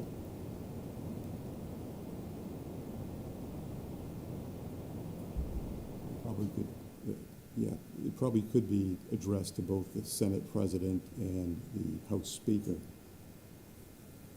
And we could do a separate version to Kate Hogan and Senator Eldridge. Yes, sure.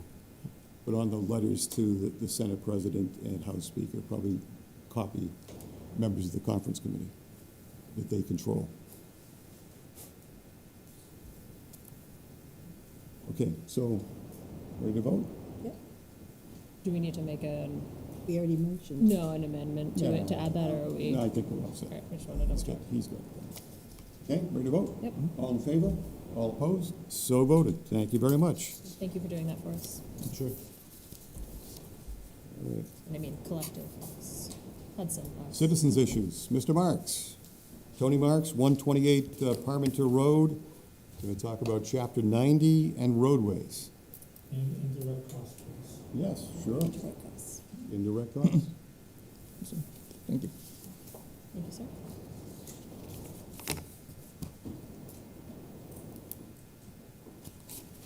Thank you very much.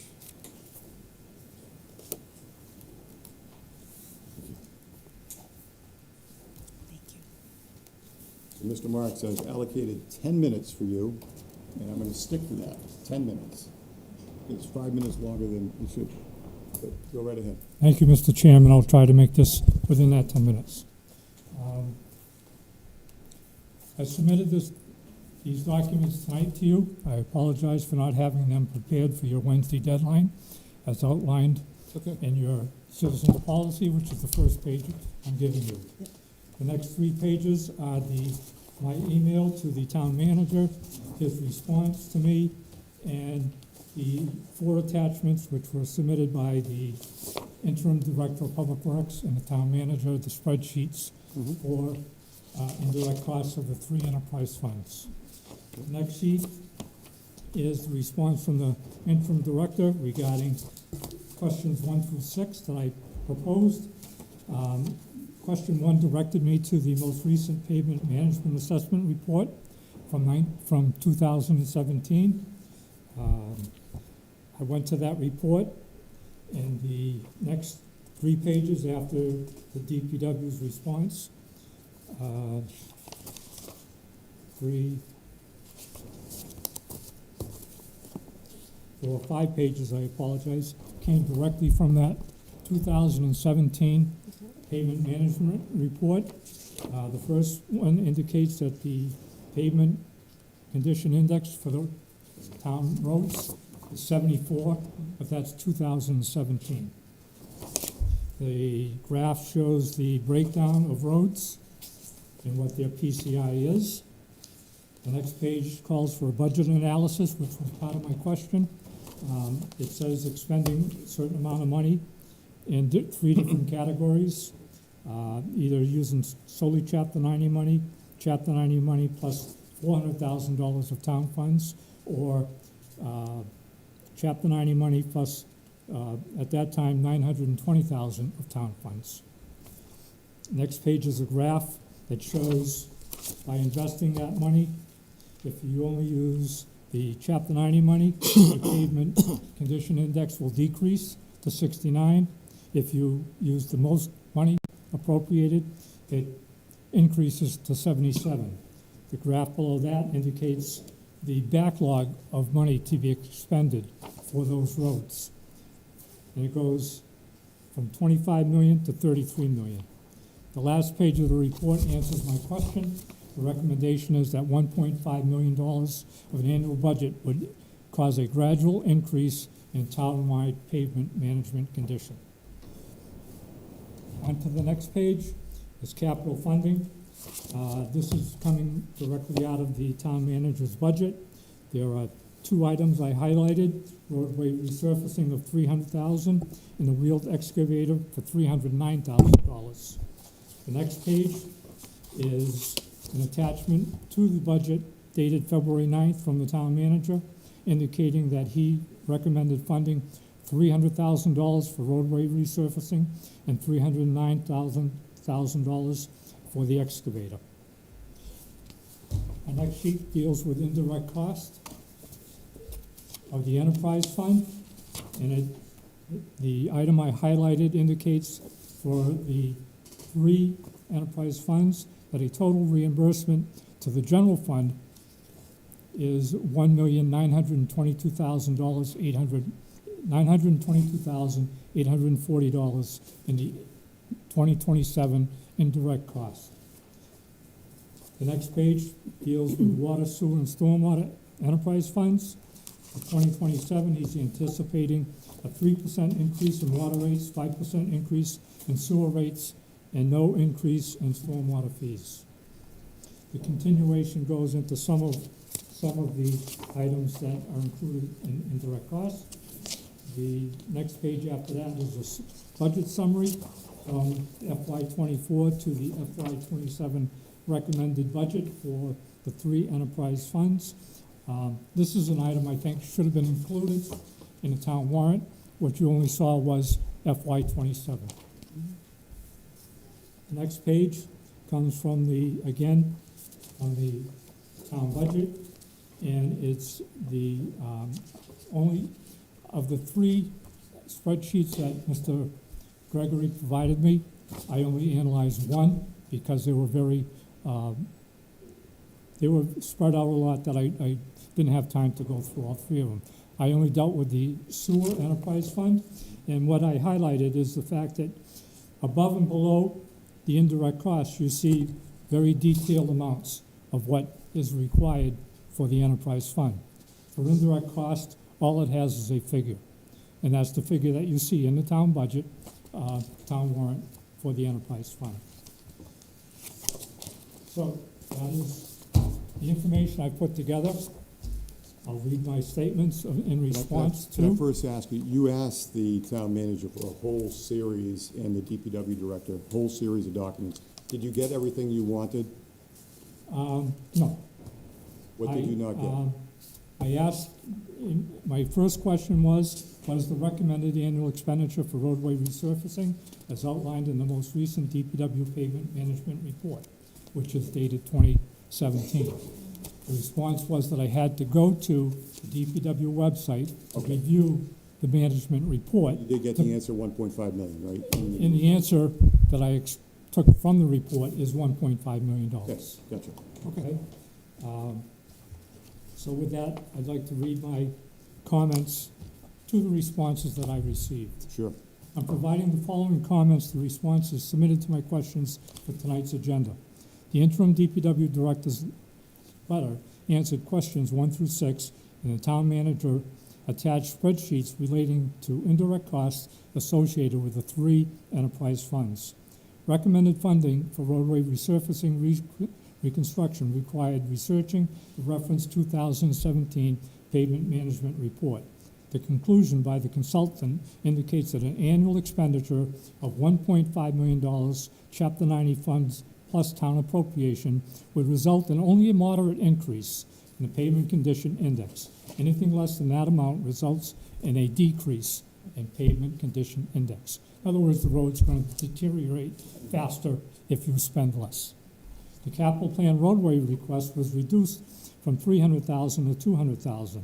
The town manager's budget funding recommended dated February 9th, as I highlighted, included the $300,000 amount. Chapter 90 allotments provided by the town of Hudson, by the Commonwealth through the town of Hudson were previously identified to the citizens by the authorization of a town meeting warrant article. This year's allotment is $857,027. Available Chapter 90 funds, these are all in response to my questions, were listed as $946,640, not including approved project spending. I do not know if this includes the current year's allotment. Equipment purchases are usually approved through the capital plan in a town warrant. Use of Chapter 90 funds, although permitted for capital purchases, decreases the amount of available money for pavement resurfacing reconstruction projects. The $310,000 could have been taken from other sources, that's for the, such as free cash, borrowing, or enterprise funds for which the four-wheel excavator is primarily utilized. Although the construction of a new salt shed was approved by the Select Board using Chapter 90 funds, the replacement of the two demolished storage facilities should have been included in the approved cost of the construction of the new DPW facility. Town manager, I'll have one additional comment on that is I have no answer in regards to what the actual cost of the DPW shed is using out of Chapter 90 funds.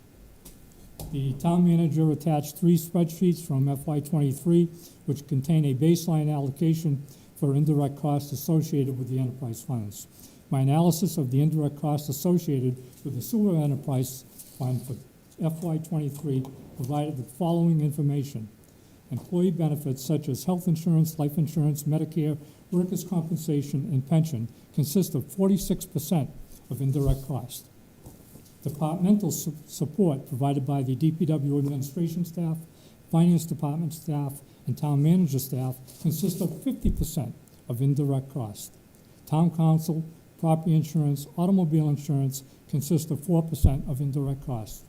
I assume that a similar spreadsheet or some other type of application would have been used to construct FY27 indirect costs for all 3 enterprise funds. By using the approximate percentages from the FY23 methodology, the indirect cost breakdowns for FY27 could be, and I say could be because I understand that over time, the factors involved in that methodology would have changed. So under the sewer employee benefits of $798,234 at 46% indicates that $367,188 could be associated with employee benefits. Departmental support, $798,234 times 50% is $399,117.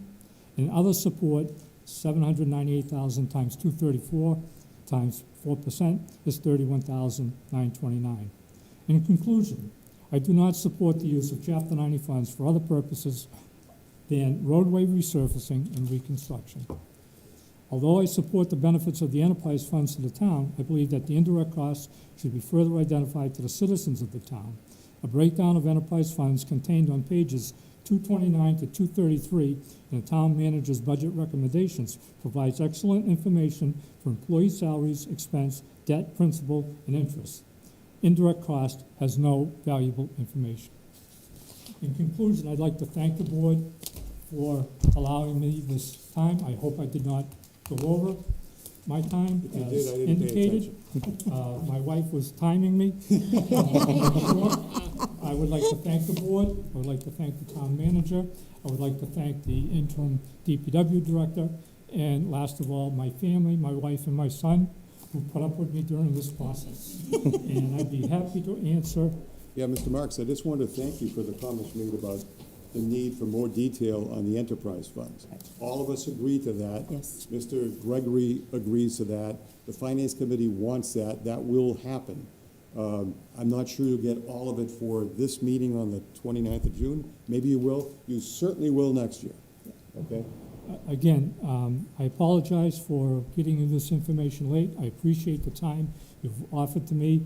And the purpose of my coming before you tonight is that I will not be in attendance at the June 29th town meeting. Thank you. Okay. Thank you very much. If you have any questions, my email is there, my wife's phone number is there, and I am in the town telephone book, so you can call me at my home. Telephone book. What's Thank that? you so Yeah, that's the cherry sheet. Yeah. Thank you. Thank you, Mr. Marks. All righty, board topics. Let's begin with, yes, Mrs. Bemis. All right, so I do want to call to everyone's attention that 75 Reed Road, as we formerly knew the Intel property, is being developed, or actually it's still in demolition mode. And the permits have gone through the planning department with many concessions and changes, thanks to the public's input at the public meetings. And I do need to say also, I want to thank Sarah for the work that you have done on the data centers. I can tell you, I've had many discussions personally, individually with a national development, and that was brought up. And they are not going there, but I appreciate all of your work and all your background, because it is important and it does us no harm to have that on the books. So, anyway, let's get back to 75 Reed Road. The MEPA report is being submitted. It was just submitted by National. Now, that's a report on it's a draft report on the environmental impact that this project could have. And so this gives us, the public, an opportunity to comment on the environmental impacts that this project could have. And that includes noise from trucks, that includes fumes from diesel, that includes dust, that includes all kinds of, noise and environmental impacts that this project could have on our way of life here in Hudson. And so the open date for submitting any of your comments is from May 22nd to June 22nd, and you can submit multiple comments. So please don't hold back. It is really important that the MEPA hears from all of us, because this project has been, we've gone through this before. We're at a further point this time, and your comments will have great impact. And so MEPA, their responsibility is to approve the draft report on environmental impact with conditions. And those conditions are going to be determined by us and our comments. And so please, you can go to MEPA at at .ma.us and submit your comments. Any comments that you have relating any environmental impact that this project can have will be helpful.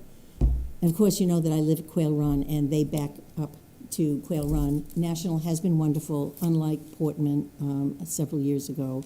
They have made a lot of concessions for us, but it will not do us any harm to let MIPA know that we still have concerns, and we do want to have their assurance that they're listening to us and understanding all of the environmental impacts it will have on our lives in Hudson. So please go to MIPA at state.ma.us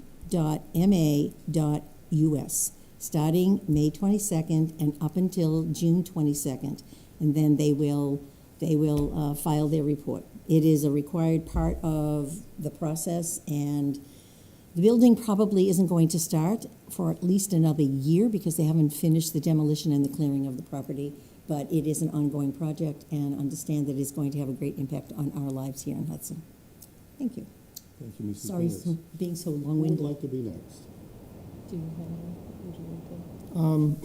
Yeah, I'll just say two things. One is I'm excited to be here. I'm still getting up to speed of everything, but bear patience with me. But the other thing is I would just like to plug ORS is having an information session for the dam Bruce's Pond remover on June 3rd and June 9th at the Senior Center.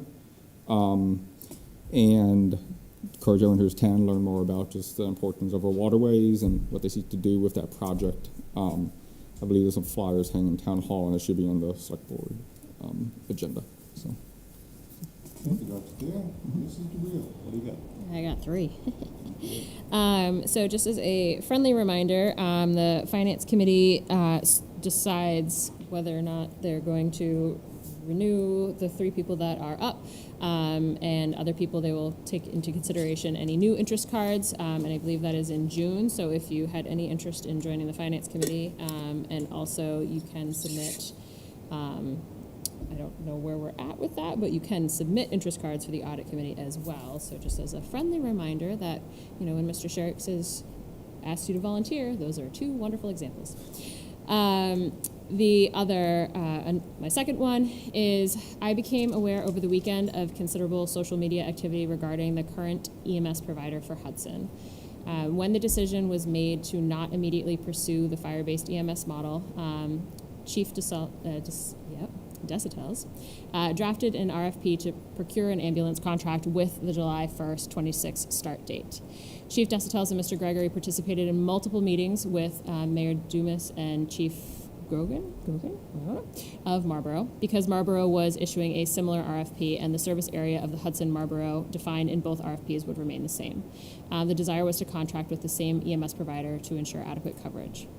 Chief Desautel's, Deputy Chief Harrington, and Mr. Gregory were the only Hudson officials who reviewed the proposal received from Coastal EMS and Pride Star EMS, who was the incumbent.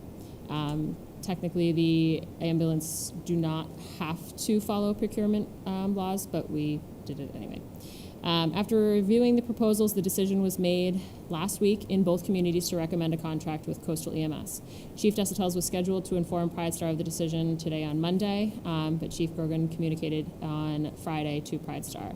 The information that was shared via social media had not been shared with the Select Board prior to being publicly shared. The Select Board will ultimately be voting on this contract at the June 8th meeting. Nothing has been decided at this point. Hudson, but to be very, very clear to the residents of Hudson, Hudson is not without ambulance services currently. The contract with Pride Star will expire, I'm assuming, on June 30th? Yes.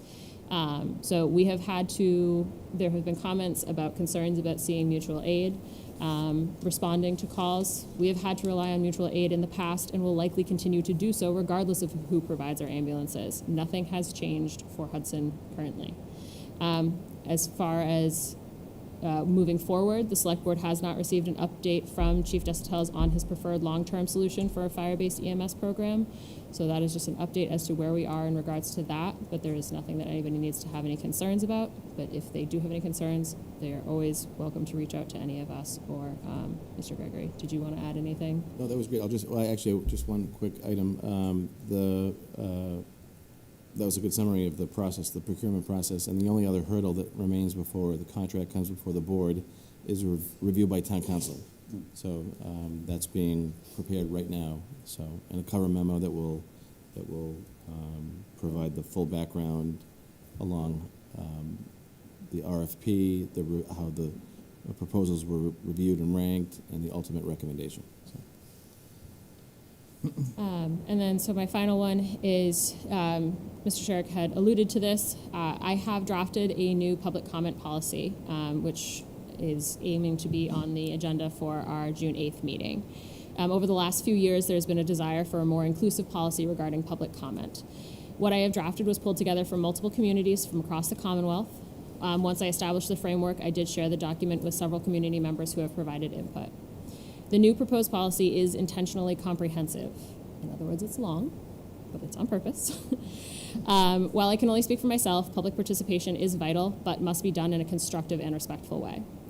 The first part of the policy is a new addition, the public comment section. This will be for when residents are given the opportunity to speak to items on the current meeting agenda.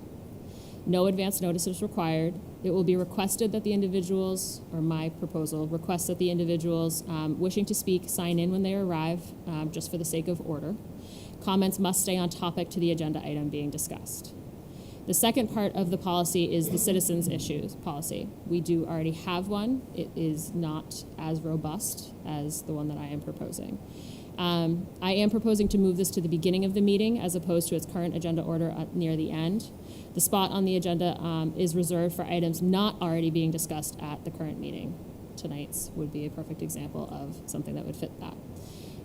This does require advance notice to the Select Board office by Wednesday at noon prior to the next regularly scheduled meeting. I have added some proposed guidelines regarding appropriate topics and time limits as well. I will be asking my fellow Select Board members to consider and make suggestions to this policy. I would also welcome additional comments from the public regarding this policy, as the residents are who this affects the most. I have asked Mr. Gregory to make the draft policy available on the town website, and I welcome any suggested changes. Please feel free to reach out to me if you have any suggestions or comments. And that will be the end. Thank you very much for that. Thank you for all the work you've done on that public participation policy. And I know she's already reached out to some folks in this room to get their thoughts about this, because you'll be utilizing that policy. So thank you very much. I have three quick things. The first is the data center. That will be, and that's the proposal from Dr. Frost, that'll be on our next agenda on June 8th. And I know Mr. Gregory has asked Christina Johnson, the planning director, to reach out to you, have a meeting with you, and she's preparing a memo on that topic. So there'll be two aspects of it. You proposed a temporary moratorium and then a permanent, like, regulatory structure for that. So that will be on our agenda for June 8th. Finance Committee, just a technicality. This is how Finance Committee jobs are filled. It's a vote of the Finance Committee chair, Right. meeting with the chairman of the Select Board and the town moderator. It's a group of three. Whoever gets 2 votes gets it. So just wanted to clarify that. And finally, But just they need want to submit interest cards in They order to do. even be considered. so. They do. That is correct. So please do. If there are any openings, I'm not aware of any. But thank you for setting up the meet and greet with our incoming DPW director, who's going to start soon, May 26th. May 26th. Dan Nason, that was very helpful, and thank you, Regina, for attending that as well. So that's all I've got. You've got one more. Okay. Do if I Okay. may. Go right Go to ahead. me. It's like a Columbo. That's an old reference, too.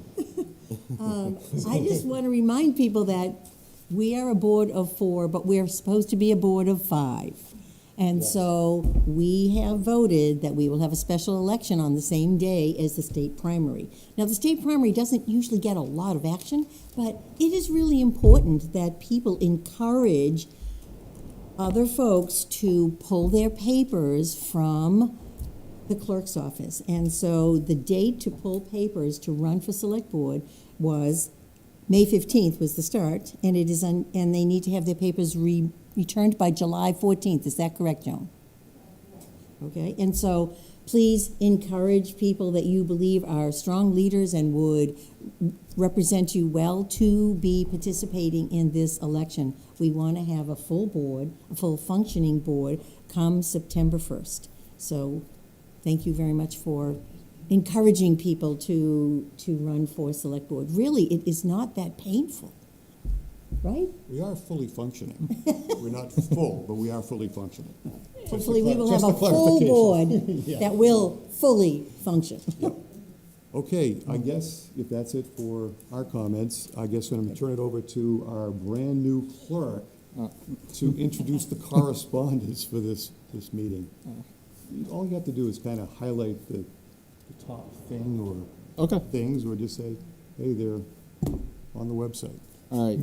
Yeah. All right, so we have 4 correspondence on today's meeting. The first one is invitation from Hudson Veteran Services, inviting everyone to Memorial Day Parade on Monday, May 25th, starting at 10 a.m. It starts at AMVETS at 5 South Street and ends at Wood Square / Liberty Park, which is the park with the cannon and the statue, in order to honor all those who have served and sacrificed in defense of our nation.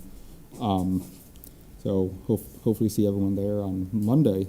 We got an invitation for a ribbon cutting for a debtor clinic in Bolton. Like Hudson Road, I guess that's north of Danforth Conservation Land. Encourage everyone to get your teeth cleaned and check out the dental place. My mom was a dental hygienist, and I did not listen to her as a child, so encourage everyone to floss your teeth. And then this is the ORS reminder for the dam removal project. It's the full flyer, about 8 pages long. I'm not going to read it, but I encourage everyone to basically attend that, learn more about the state of Bruce's Pond and the effort to remove Bruce's Pond Dam. If you dig into the report, which I have done, it is a big safety concern. For if it fails, it's about 90% out of compliance, so only 10% of the overflow. So since the dam is privately owned, the owners are removing the dam, or plan to remove the dam with, I believe, state assistance, but or should have more information. And the last is a letter between Brian Regan and Tom Gregory regarding payroll assistance, requesting support. Do you have any Mr. clarification? Clerk, let me just interject here. Yeah.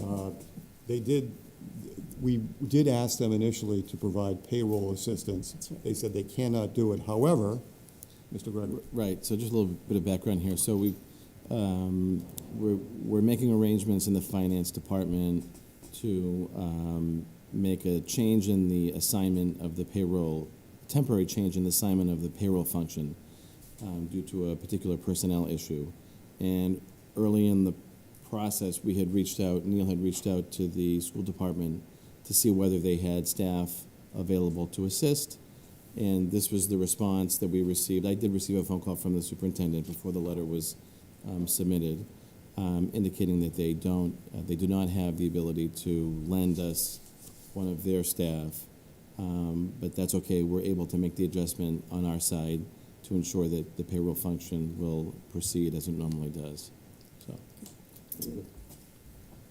Anything further, board members? We Okay. need to move to accept the correspondence. Yeah, we should So do moved. that. Moved and seconded on the question. All in favor, all opposed, so voted. Didn't even raise your hands. I could do that quick. I had my hand up before you stopped talking, so. Okay, we have no executive session tonight, so the chair would entertain a motion to adjourn. So moved. Motion is Seconded. made and seconded on the question. All in favor, all opposed. We are adjourned at 8:58. Thank you very much, everybody. Thank you.